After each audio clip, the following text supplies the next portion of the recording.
What up, peeps? Your friendly neighborhood Monomachos here speaking to you today on the subject of governance. Again, you're going to think that this is a political thing, and it's not really. It's political, cultural, and spiritual. It's I've more or less expanded on my philosophy. It's come to me in waves, and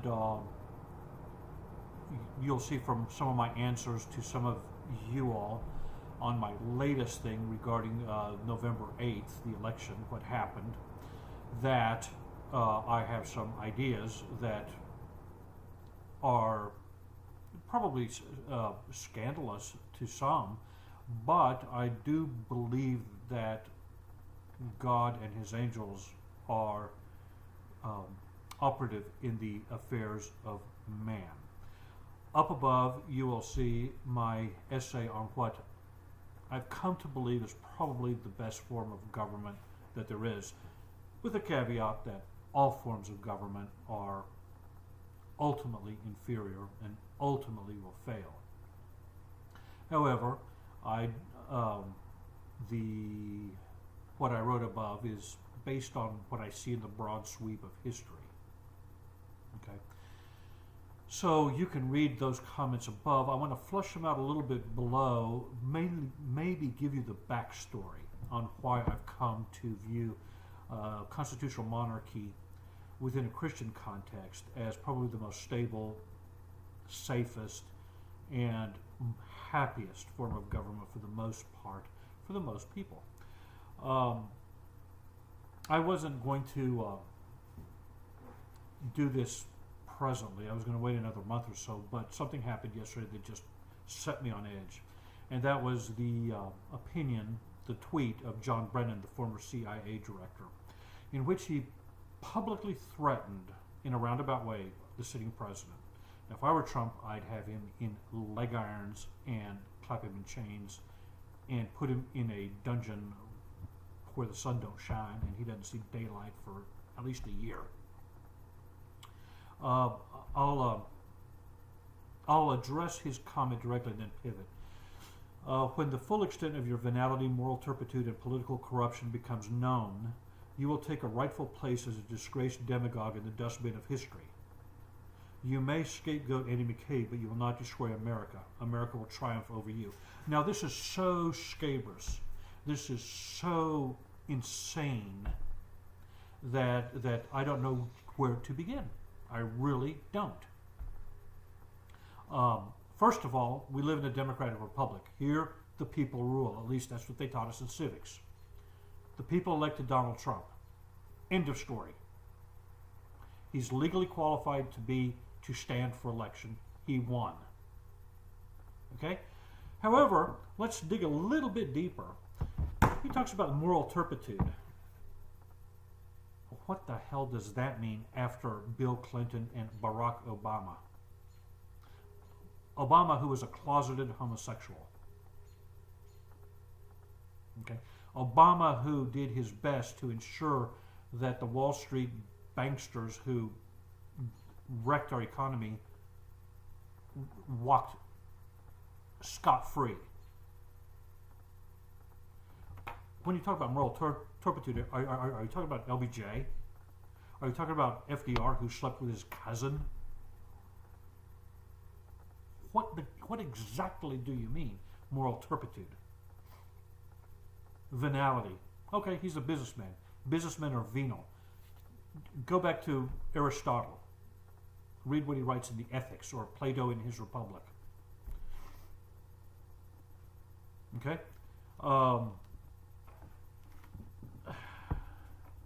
Anyway, I could go on, but I'm afraid I'm going to blow a gasket. This leads me to the conclusion that unfortunately I've come to, which is that we're probably not long for constitutional republicanism.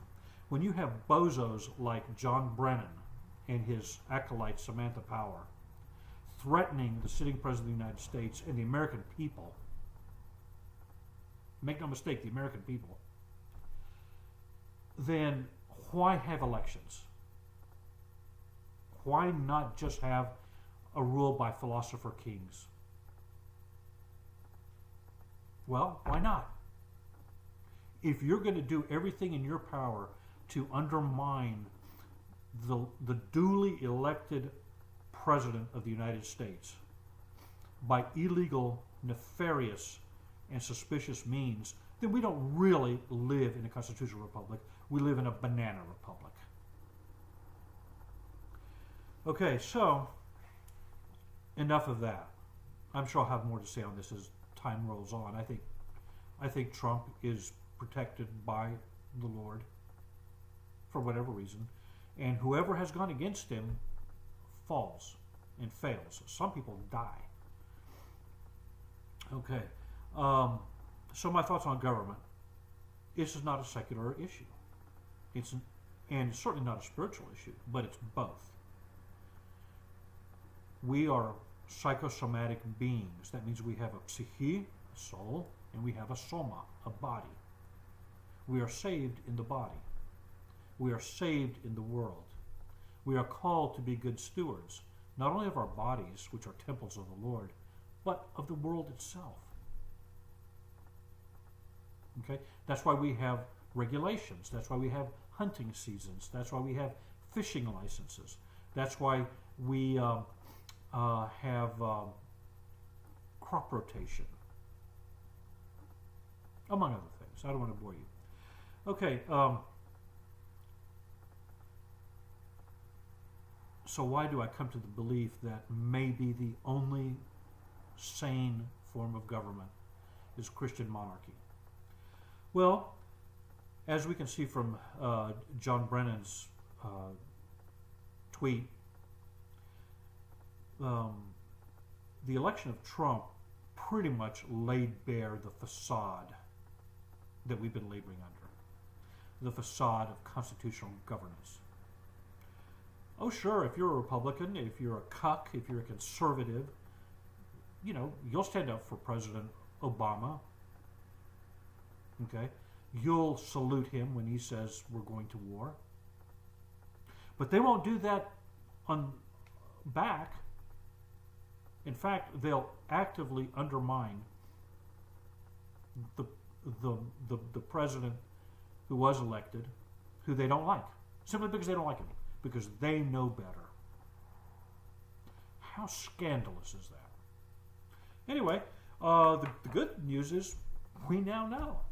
We don't have to abide by their rules because they're not playing by them at all, are they?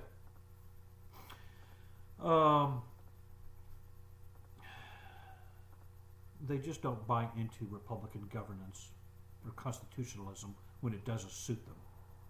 End of story. Okay, now, Trump has appended the status quo, the established political order, and he's governed marvelously, in my opinion. And I've, in the past, put out a link which shows all of the 81 accomplishments he's accomplished within 1 year, and the 11 things that he's overturned about Obama. If you can't find it, I'll try to post it again in the comments. This, of course, has totally unhinged the left. Maybe because they know that the jig is up. It's game over. So they're fighting like mad dogs to get back their power by whatever means necessary. Okay,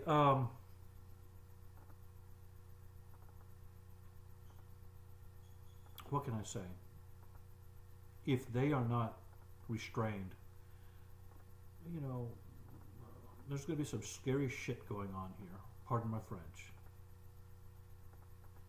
Yes, I mean civil war.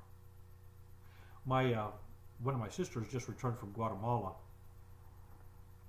and she and I don't agree politically. Good person though. And when people asked her there, well, where's she from? She said, I was ashamed to say. I'm supposed to say Estados Unidos. Estados Unidos. But I didn't want to say it because we're not united. I said, Gina, you're right. We're not united. In fact, we're pretty much at each other's throats. And we may be seeing bullets fly pretty darn soon. Keep that in mind.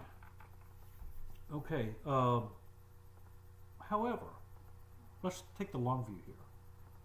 Are we in fact seeing the reversion of humanity to its natural state? You know, Thomas Hobbes, the great English philosopher, political philosopher, said that life is solitary, nasty, poor, brutish, and short. And the natural state of affairs is for men to tear each other apart.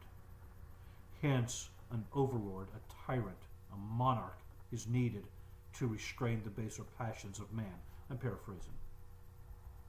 So whenever you hear the word Hobbesian world or Hobbesian worldview, you know where that comes from. It comes from Thomas Hobbes, as opposed to John Locke, who took a more expansive, more progressive, more liberal view of humanity. Unfortunately, I think we're closer to Hobbes. By the way, the comic strip, remember the old comic strip Calvin and Hobbes? It was a play on John Calvin and Thomas Hobbes. Anyway, so are we seeing the reversion of humanity to its natural form? Think about it. In the 17th or the 18th and 19th centuries, the 18th and 19th centuries, in England, in America, slavery was viewed as the peculiar institution. Okay? Now, the thing is, the reality is that maybe constitutional governments is the peculiar institution. Maybe we've been laboring under an illusion. Think about it. We are seeing slavery now in Libya. Black Africans being sold in open-air slave markets in Libya because we overthrew the Libyan government. Why aren't the black people rising, and why aren't the black nations sending armies to put down these Arab slave traders? I don't know. Maybe they don't care. Maybe they're making money off of capturing people from another tribe and selling it to these Arab slave traders. Which, by the way, is how the slave trade, the transatlantic slave trade, worked for centuries. Excuse me. So,